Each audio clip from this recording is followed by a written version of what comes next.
degrees. Okay. Most of you will need to press mode or something like that to get it to degrees. Some of you have a DRG button. Usually that's what it's called. You keep pressing it until it gets to degrees and you're good to go. Okay, so that's important. Let's look at some prior knowledge that I would actually expect you to have seen already by now. But if you haven't, here it is. So mainly we have three types of triangles, right? We have the isosceles triangle.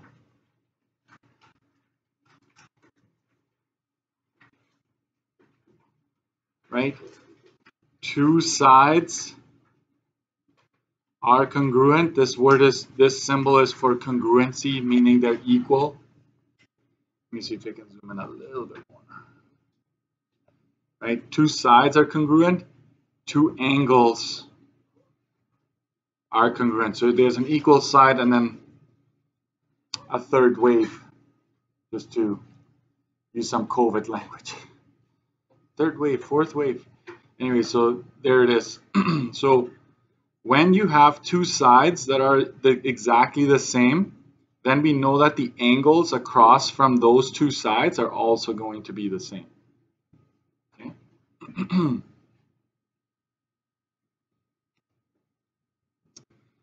How is that helpful? Okay, how would that be helpful? Let's see, I'll use up some space down here just so you know. So let's say you have a scenario. Let's make another isosceles triangle, right? And you know, let's say you know that the top is 100 degrees. The very top angle is 100 degrees. I hope you can see that. Not just listen to what I'm saying, right? The top angle there is 100. Okay. We know that these two angles are the same, right?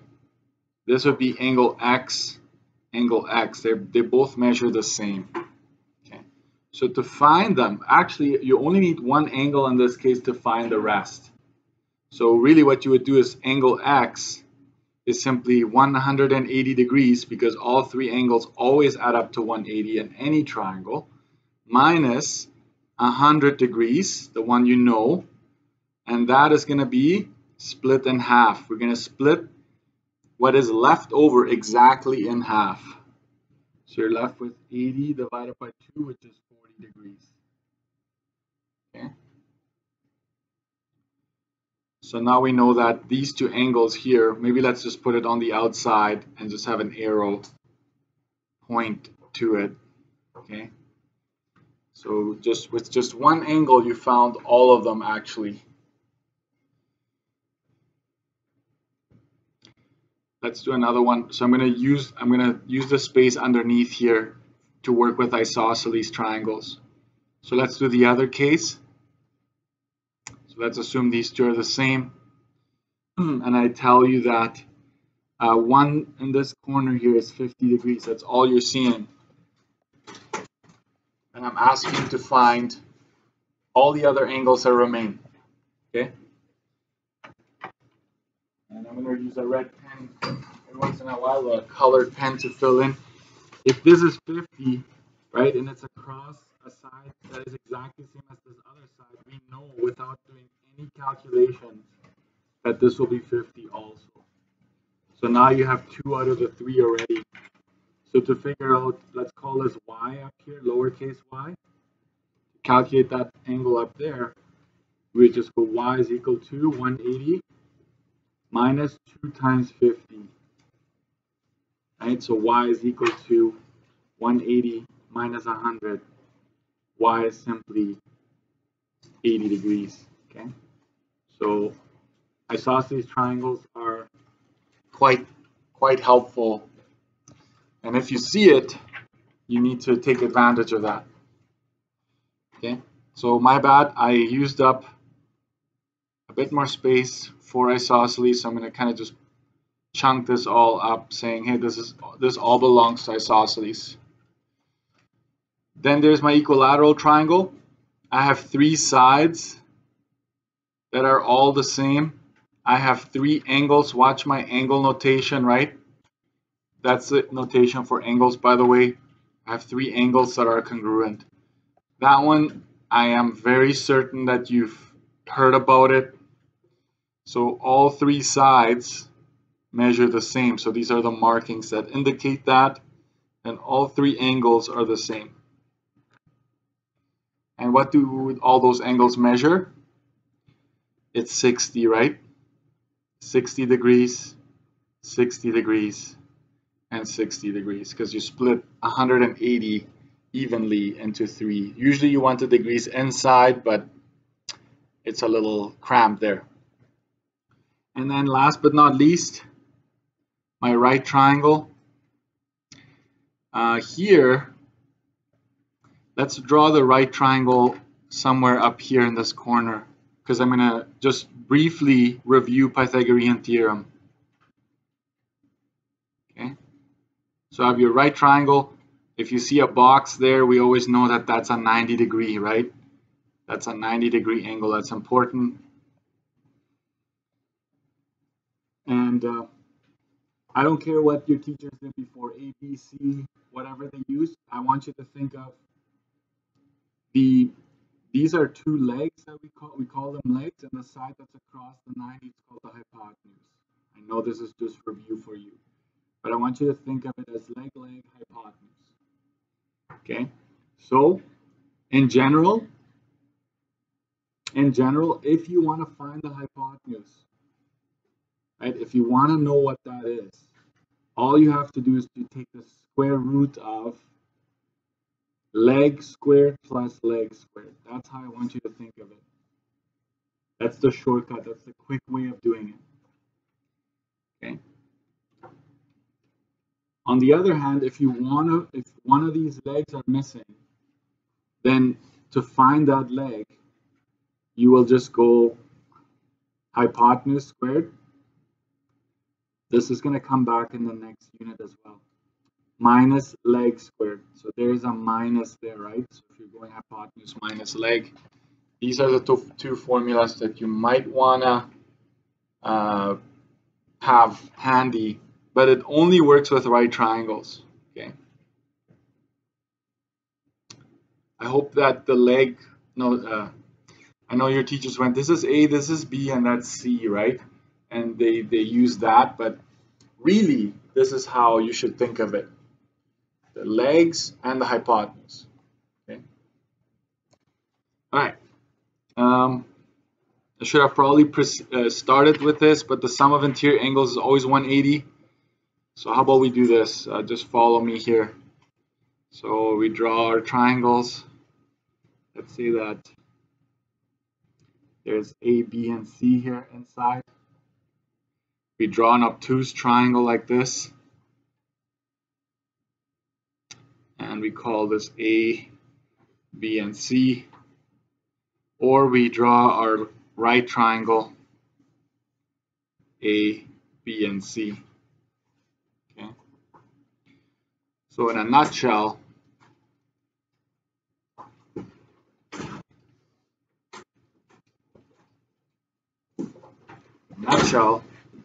we're right on page 2, guys. Right there. A booklet? Oh, sure. So A plus B plus C is always equal to 180. Okay, that's important. I know this is not news to you, but I don't know, for some reason students forget this. They freeze sometimes when I make it a little complicated. They miss the most basic property of a triangle. And I will say this, if you know 2 angles, you know all. Okay, that's the, if this is you can say there's a famous quote of Mr. Dirksen, right? If you know 2 angles, you actually know them all. You just have to do a little bit of work to get that.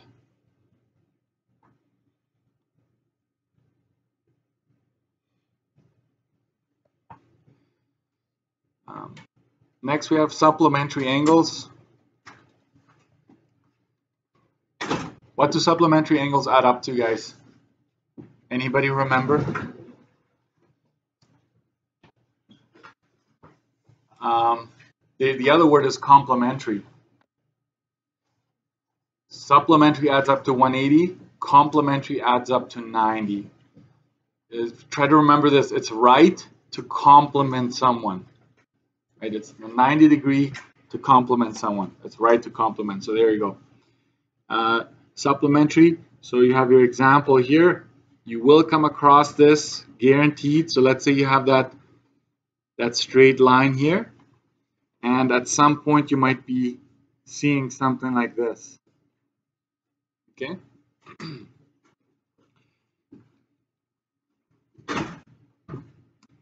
I always want you to think of this, okay? Pay close attention. If you go from end to end, that is always 180, correct? So if you have this as being 30, you should automatically know that this is 150, right? Because they add up to 180. It's very, very obvious here. And again, I'm doing this because over the years, students miss this. It's a very basic, but these two angles are supplementary. Okay. How is that going to be helpful?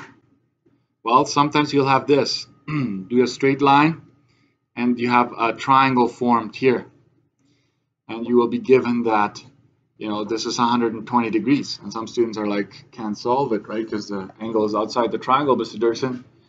And I'll tell you, no, it's not. It is, but we know if this is 120, right, we know that this is 60, right? And now you have an angle inside the triangle, right? So the key is along the straight line, okay? This straight line here tells me that it adds up to 180, right? This straight line here tells me that angles that are around it add up to 180. And then complementary, I didn't type it, but here it is.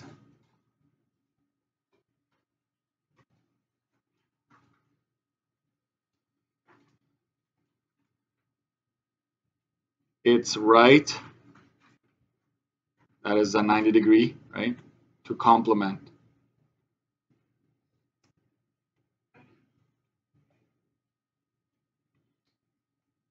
It's right to complement someone. So how's this going to be helpful? In this particular case right here, make a dashed line going down like this and a horizontal solid line like this. Anybody remember angle of depression?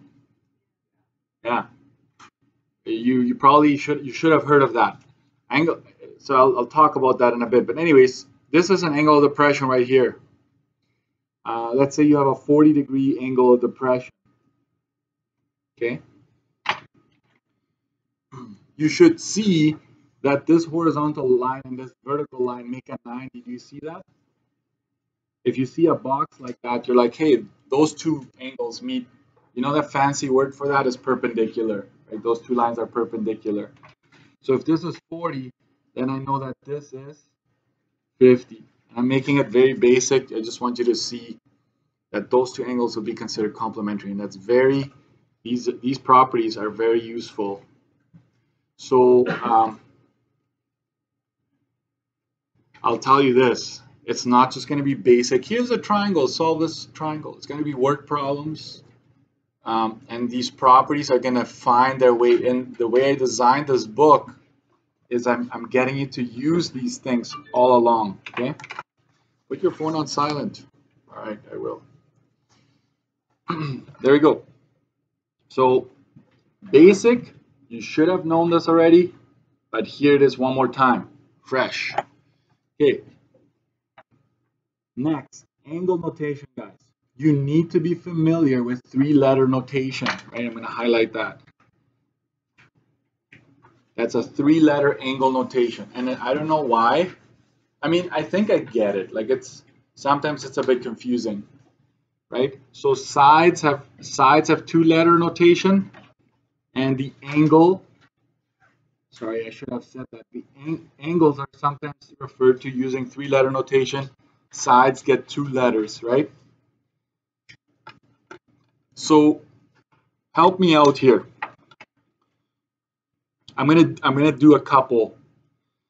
Let's call this one, what did I do here? I'm gonna call this one X, Y, Z, K. I'm just gonna give it a, every time you get a 3-letter angle notation, I give you permission to turn that into a 1-letter. And this is what I mean by that. If you want angle ABC, this is the angle notation, right? You go and read it the way it's here. You start at A, then you go to B, then you go to C, right? So these 3 points are, they form an angle. And it's the one here that they're interested in, okay? And that angle I'm going to call, watch this, I'm going to put an X there. Now I know that when I work with this triangle, I'm really solving for angle X, okay? You put a Y, a Z, and a K where you think they belong right now. Use a pencil, don't use a pen. I just want you to work through this one more time before I move on. Put the Y, Z, and K where you think they belong based on the 3-letter notation. Go. It's tough in the morning, but you made it. Way to go. CBD. So here it is. CBD, right? CBD. So it's this angle that you're referring to here. So that'd be a Y. What are X and Y? What do we call those two angles? Supplementary, right? They're supplementary because they're along a straight line. All right. CDE, CDE, right? So you kind of make an angle here and you almost forget about everything else. And you say, hey, this is the angle. Because I can't just say angle D, would you agree? Angle D is like which one, this one or this one? Because there's 2 angles there, Mr. Dirksen, right? There's actually 3. I'm not going to talk about the other one along the bottom, but this one, right? But you can't. So BDC, watch this. BDC, it's this one here. That's K right there. They are also supplementary. Just make a note of that. And then side BC, what did I call that? I'm just going to go 1, 2, 3. So side BC, this one is easy, right? From B to C, we're talking about this side here. That's number 1. DB goes from D to B, obviously, that's 2. And DC is 3. Okay. So it's coming, you're going to get this every once in a while. Even when you do the exams for review, the province is going to say, hey, solve for angle CDE. Don't panic. Just read it the way it is and find it. All right? Next. Page 3.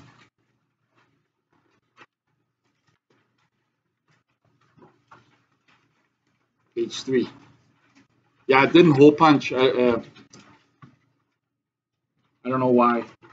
I usually request hole punch, but I would have to bring a drill or something. It's not going to hole punch that I tried. So. Labeling. We use capital letters for angles, lowercase letters for sides, across from angles. So in general, right, this is our triangles are not going to be right triangles 99.9% of the time. I'm going to teach you how to deal with oblique triangles. So if you miss your right triangles, I'm not going to make it better. Okay, it's going to get worse. So ABC, for example, we would say, hey, this is triangle ABC. So watch this. To refer to side A, we go across capital A, right? We call this side A. Across from C, that's lowercase c. Across capital B, we have lowercase b. However, I could refer to this side as side AB still, right? Like, don't forget that. I could use the 2-letter notation, and that's fine. So this would be triangle ABC, right? That's how I would draw it. Sorry, it's being stubborn. What else do I have for you? Three-letter notation, that's good. That's good. Angle of elevation depression, here it is. You're gonna like this one. Okay. What I want to say about this one is, listen carefully. Always measured with respect to a horizontal. That is important, right? It's always, both of those angles always are with respect to a horizontal line, okay? So watch this. I'm going to give you some, so let's say, let's get my artistic skills going here. Okay, so this is the person, and let's say that this is the horizontal there. Okay, so if this is your line of sight, let's say there's a bug on the ground crawling, right? Spider or something. Spider with 6 legs. Have you seen that before? Anyways, right? So you would say, hey, that is what I'm looking at. Okay, so the angle of depression would be right here. Have you ever used theta for angles? It's just a Greek letter for, you could use any letter, but this is the Greek letter. Right? Yeah, you used it before, right? Should have seen it. So this would be angle of depression right here.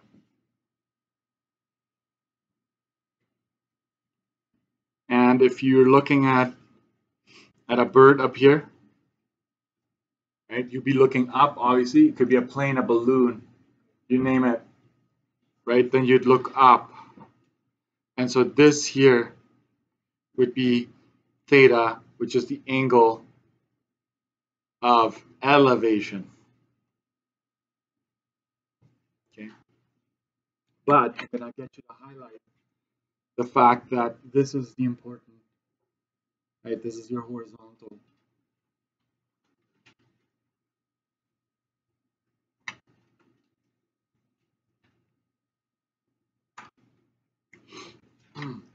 And I used to give lots of examples. This is what it would look like.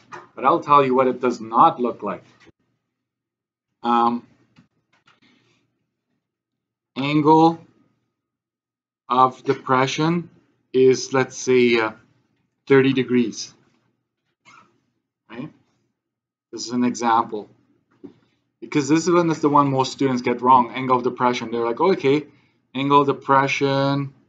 I'm going to draw my triangle like this.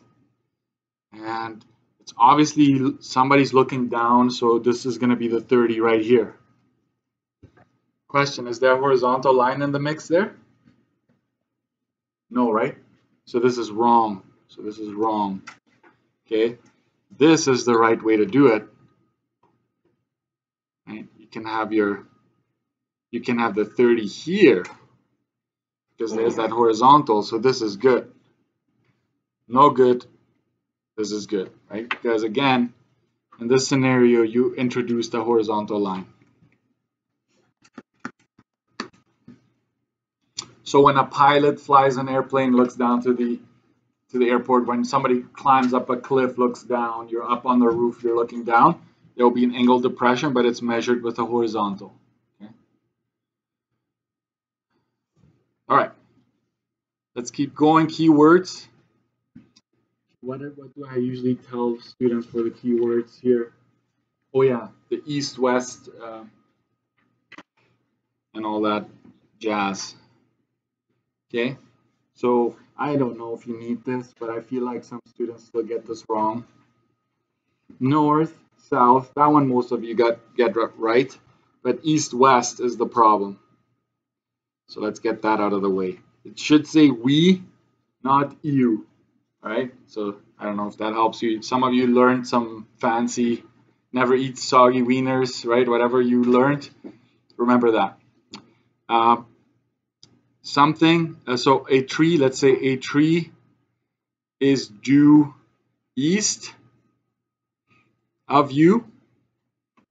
If a tree is due east of you, then obviously this would be you, and the tree is due east. Right? This is going east, so this is where the tree would be located. If something is due south of you, then obviously you go straight down, west, north, right? So get that right. You will get a triangle out of that story if you follow it. I will talk about if you travel 50 kilometers an hour for 3 hours, what's the distance that you've accumulated? Well, 3 hours times 50 kilometers per hour, you actually traveled 150 kilometers. So sometimes a question will say, Johnny goes south at 100 kilometers per hour for 2.5 hours, right? Just multiply the hours times the speed, and you know how far of a distance that triangle should have on that leg, right? So keywords. That's all I have for now. That's all I have for now. And now we're going to actually start with sine law, okay? So review time is over. I would not say, I should say that this should not take up space on your study sheet unless you have space later on, okay?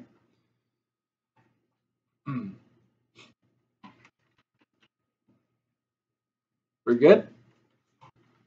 It's so quiet. All right.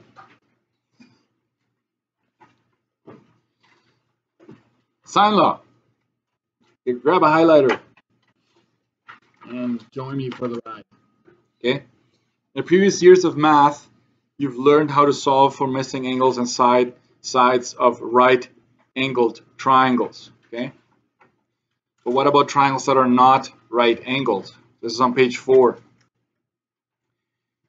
In order to solve triangles that are not right angled, we call them oblique, right? So we're going to start solving for oblique triangles. Maybe highlight sine law, that's very important.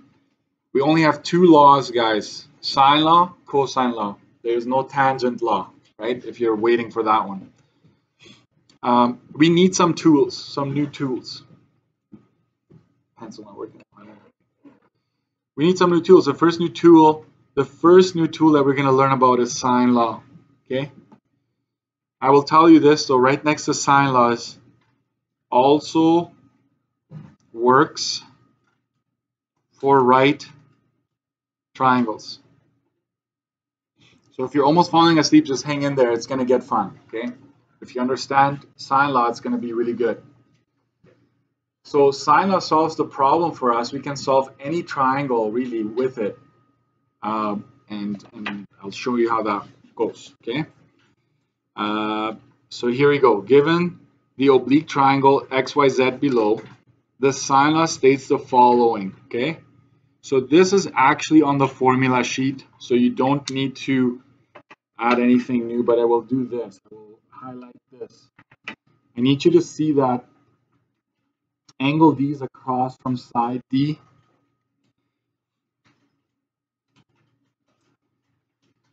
And watch on the right here, it's saying that sine of angle D over side D, notice that they're paired up like that, is the same thing as sine of E, and watch this, E is across side E like that. And we're told that if we take sine of angle E and divide it by the side length, that will also be exactly equal to the third pair, which is sine of F over side F. Well, guys, this in a nutshell is sine law, this right here. If you were to take any triangle and you take the sine of all of the angles and divide it by their side lengths, you would get the exact same number across, okay? And knowing this property, right, helps us solve for anything. You'll see that sine law has limitations, right? But it helps us solve for anything. So here it is. It works in the following scenarios. If you, for example, have this angle given to you, I put a check mark here, a side length across from it, and any other side you pick, any other side. We call that SSA, side-side angle. Don't worry so much about these. I don't care if you remember the SSA or anything like that. I don't worry about it too much. The other one would be, let's say you have a pair like this, like so you know these two. I call this a pair, right? The angle on the side across from it is given, and any other angle of your choice. So let's say you know this one right here. This would be called an angle side.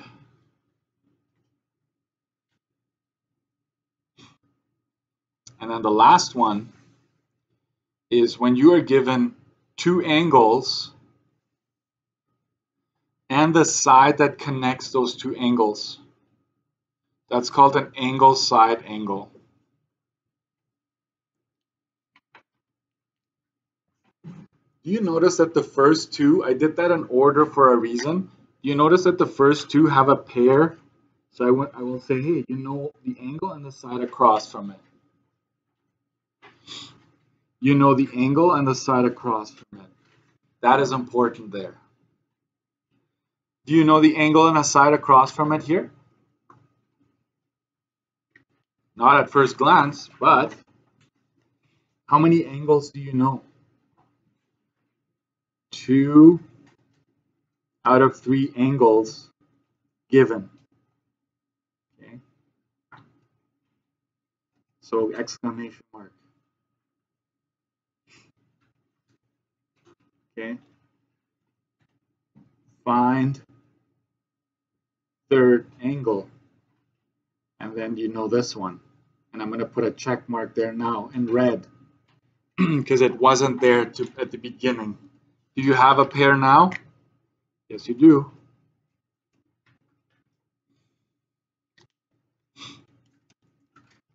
And you know what I call this scenario? I just made it up myself. Hidden pair.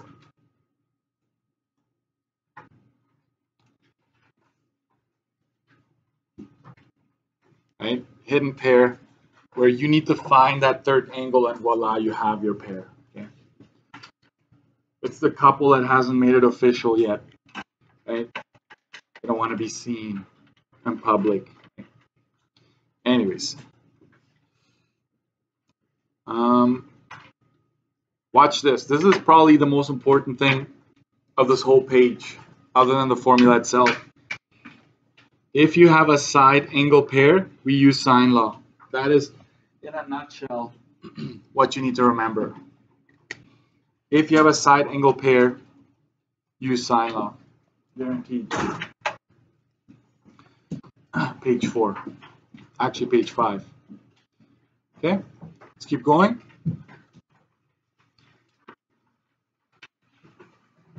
Let's use this law, okay?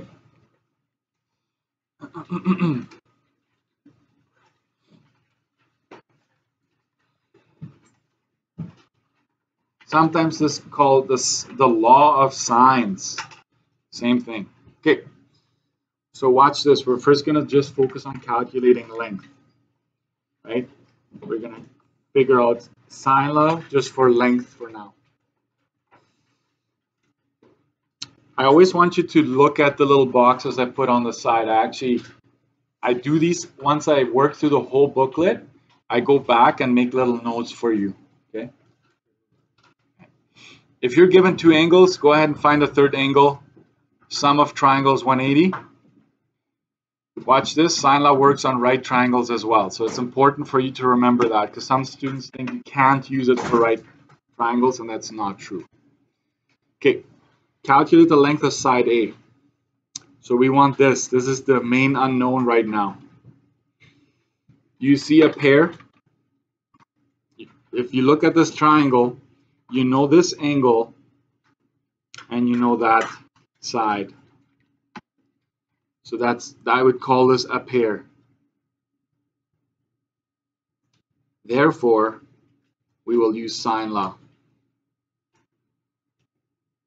And I'm telling you right now, all you know is sine law, but down the road, you'll have to decide which one you're going to use to solve this scenario. I want you to use that pair. So watch this. You can go sine of 52 degrees, right? Sine of that angle over 16.8 centimeters. I would strongly encourage you to start with a known pair. It just makes things easier. That's how I will do it. Now you want to solve for side A, right? Which angle do you have to use to find side A? And the answer is the angle that's across from it is the one you need to use here. So sine of 72 degrees over side A. Okay.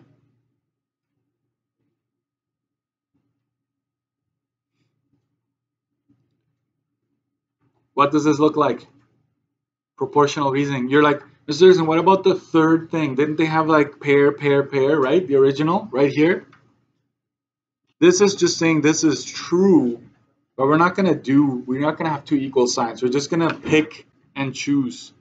This is the pair we know, and we know that that's equal to sine of 72 over A. So watch. This is how I solve it. You cross multiply, right? And then you divide by what's left. And I don't want you to round early. So I usually take the 16.8 first and I multiply it by sine of 72. I take this first because I don't want the angle multiplying that. So I first put the number and then sine of 72 like that, divided by sine of 52. And here's where you need to use your calculators and make sure that your calculator is able to give you the answer we're after. Okay, so you grab it. So you go 16.8, right? 16.8 times sine of 72. Oops, sine of 72 equals, I hit an equal, like I hit equal after multiplying them. Then I go divided by sine of 52. And that is 20.28. And what units am I in for side lengths? I'm in centimeters, right? So that's what my answer will be. You're done. You just solve for that side. Okay, next. What does it say here? Calculate the length of side C. Okay. I start with the pair again that I already have. This is the pair that I was given. If you want side C here, I need to use sine of angle C, correct? That is a must. You have to have them like that. Do you know what angle C is right now? 56. Somebody already calculated it. Well, that's probably because 2 out of 3 are given, so I can find angle C, correct? So let's do that here. 2 out of 3 angles given. Find third. Right? So angle C is going to be 180 degrees minus 72 minus 52. Can we just trust that it's 56? I think Kenneth got that one. 56 it is. So I'm going to underline this. This is not really my answer, but I'm going to use that to figure out that side. Because if you don't know either one of them, you can't use it, right? You're stuck. Okay. So sine of 52 over 16.8 is equal to sine of 56 over side C. And then you cross multiply and divide. So I go 16.8 times sine of 56 over sine of 52. And here you go. Some of you are going to have to figure out your calculator on this one. And if you see me walking around, stop me and I will help you. But I would say this is where having your own calculator really pays off. Okay.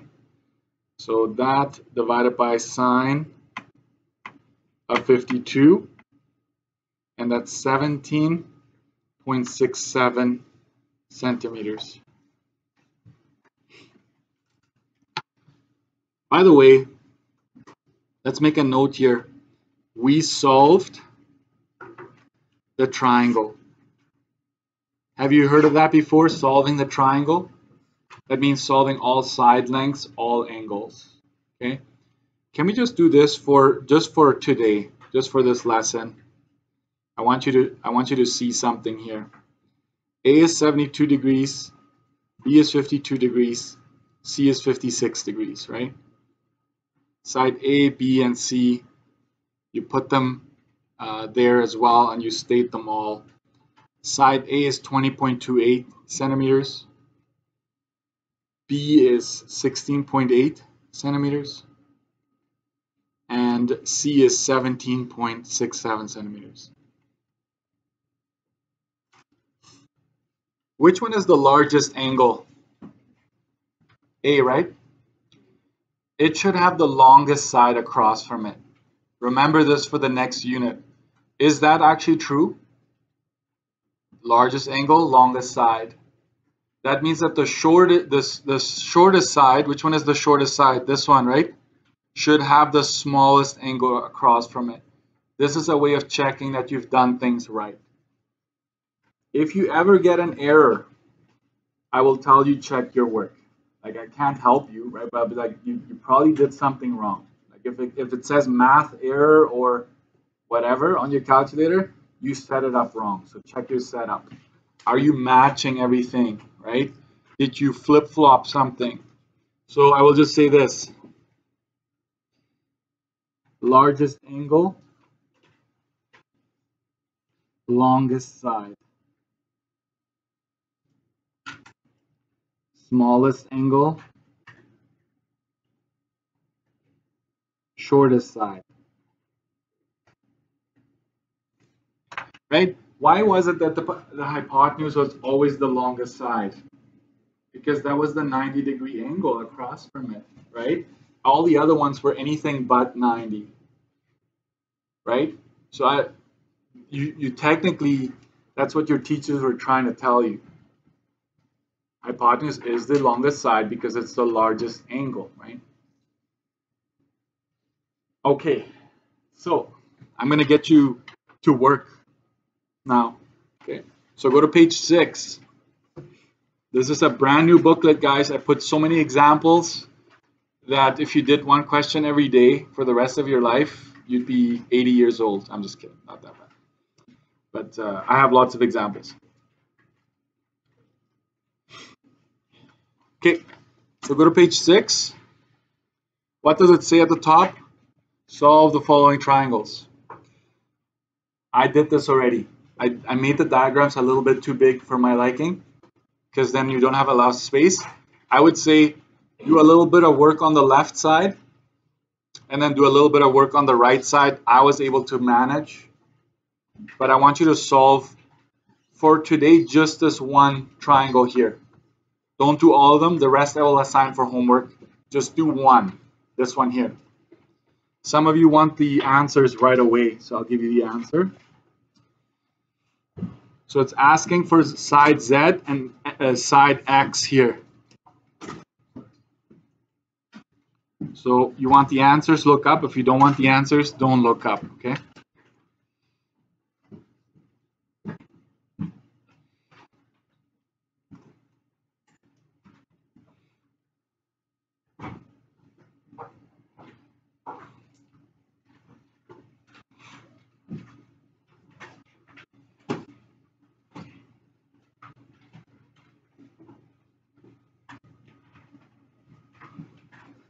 There they are.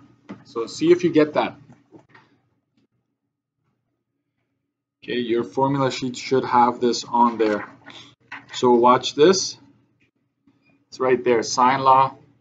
So really you don't need a whole lot of space for trig unless you feel like you have to. Okay, so we're gonna keep going. Follow me to page 7. And basically this will conclude sine law. Not that we're done with it, but this is solving for an angle. Watch this, right? So sine law to solve for an angle measure. The initial step, guys, looks exactly the same. It's just the end is different. Okay. Can I just put this on the side maybe to remind you? You're gonna have to use sine, the inverse of sine. Okay. No matter what you do at the end, you're gonna have to use a sine inverse to figure out the angle measure. And I'm sure a lot of you remember that from grade 11. Essential. Okay, so again, I identify my pair. That's the first step. It's not even a hidden pair, right? So pair, therefore I need to use sine law. Okay, perfect. So let's go ahead and do that. I'm going to do it right underneath. You will notice that this booklet is so thick because it's giving you a lot of space to do your work. Okay. So I start with my pair.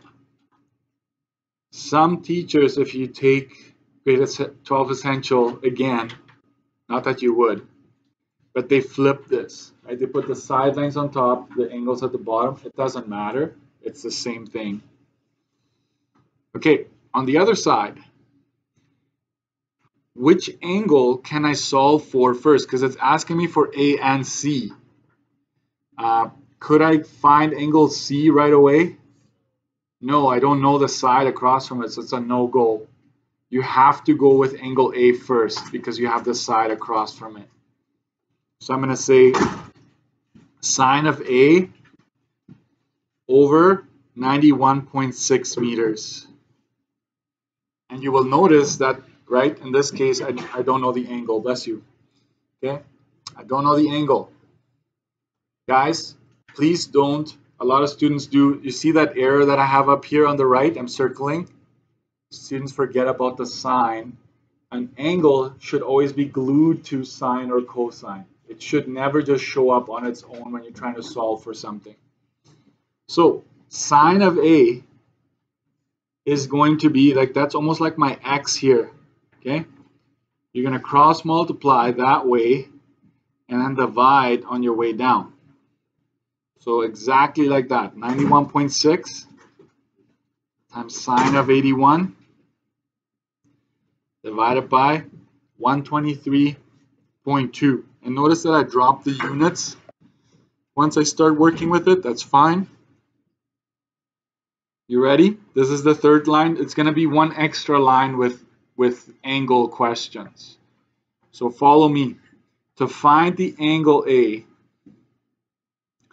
as soon as you get rid of that sine, what you really are doing is you're taking the inverse of both sides to get rid of that sine. It's almost like the operation to undo it.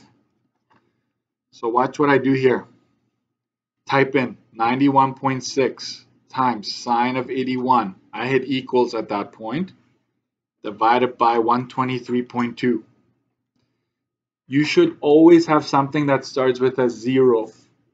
If you don't, you made a mistake. You're going to get an error. Okay? So I'm going to write down just a bunch here, and then I'm going to go dot, dot, dot, meaning I'm using all the decimals. Okay? And then so last line is to actually compute this. So all of this, guys, all of this just gave me that, right? That decimal. And now that it's on my screen, I'm just going to go shift, or I'm trying to think what you guys might have. Second, you might have a second F or shift or whatever, but you need to press that button, right? And then press sine. That calls, in my calculator, calls for inverse, and then I hit equals because it takes the inverse of what I just had on my screen. And so that is 47, and the province wants minimum 2 degrees, 2 decimals, sorry. And there you have it. You just found an angle. Works very similar, except for you have to use the inverse there.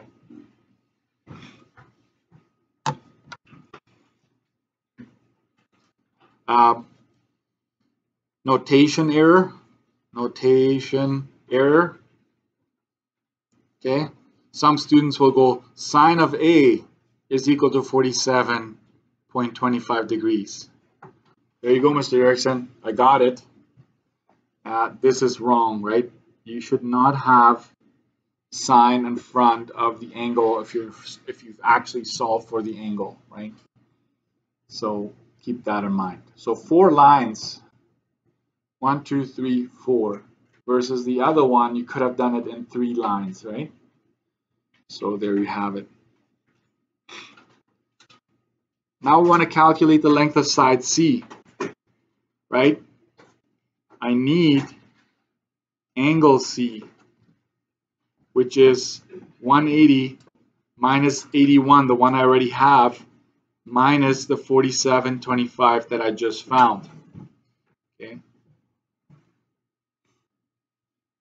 So angle C, I'll just give you that. Where is it?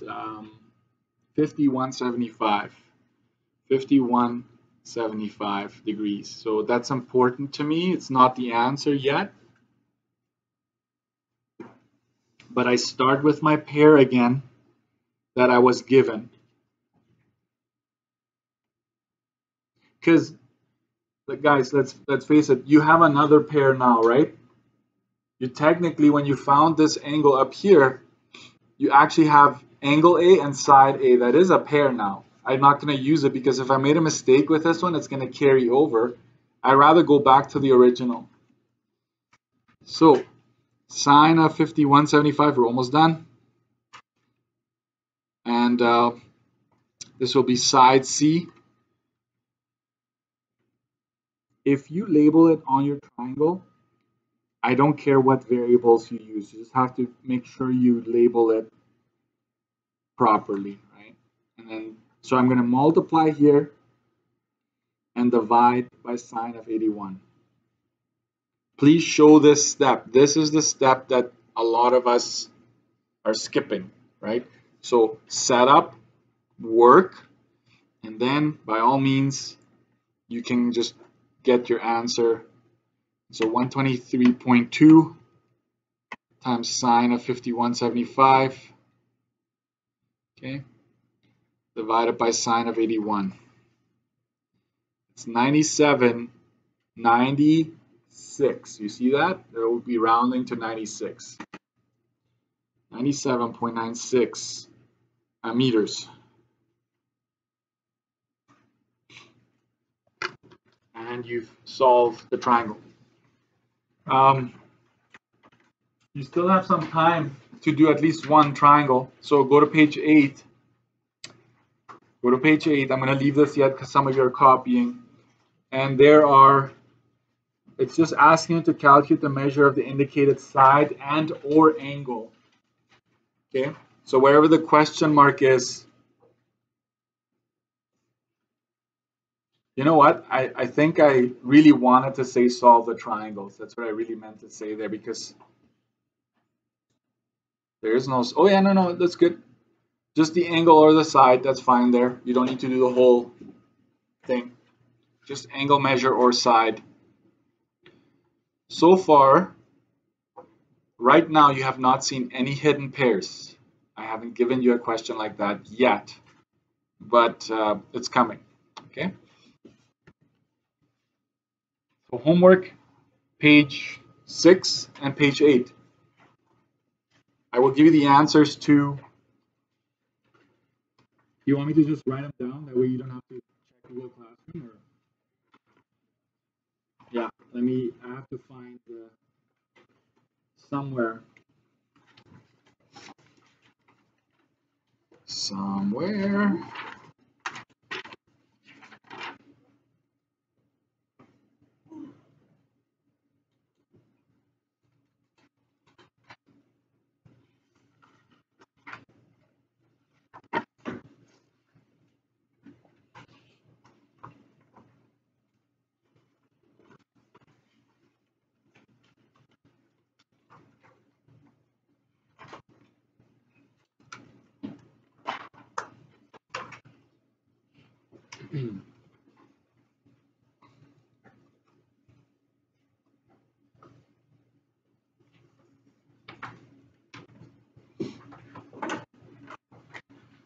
So I'm going to scan that and post it, but for now, if you want to just write it down, so angle A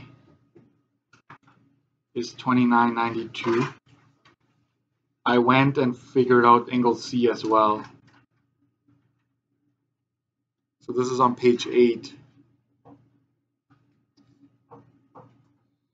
And then here angle H should be 37.61. And angle G is 90.39. So it's almost a right triangle. Think about it, almost, not quite. It has to be perfectly 90, right? If it is bang on 90, you can use Pythagorean theorem, guys. But one thing that sometimes students ask me is like, how come you're not using SOHCAHTOA anymore? The answer is, as long as it's a 90-degree angle, you can still do it. But I felt that on the exam, a lot of students would blank, and then they would just always default SOHCAHTOA. For any triangle, it's like SOHCAHTOA everything. It's like you can't use SOHCAHTOA most of the time. 99% of the time, you will not be able to use it. So I kind of just say sine law, cosine law solves everything. So we don't need SOHCAHTOA anymore. Okay. If that doesn't mean anything to you, SOHCAHTOA, don't worry about it. We're not going to use it. Okay.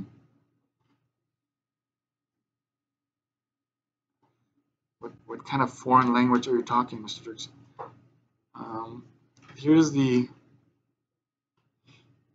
Here are the answers for B and C on page 8.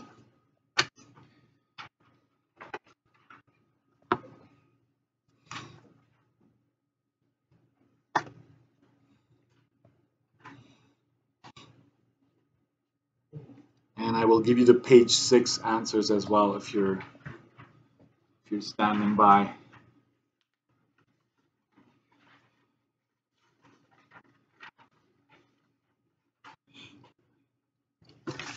Page 6.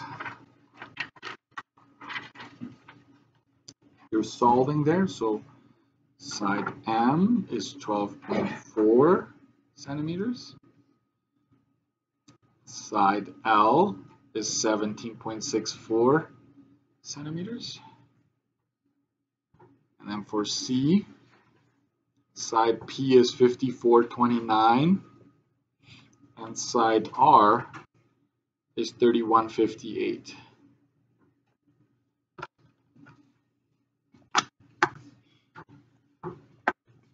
I will scan and show the whole how I did it if you want to.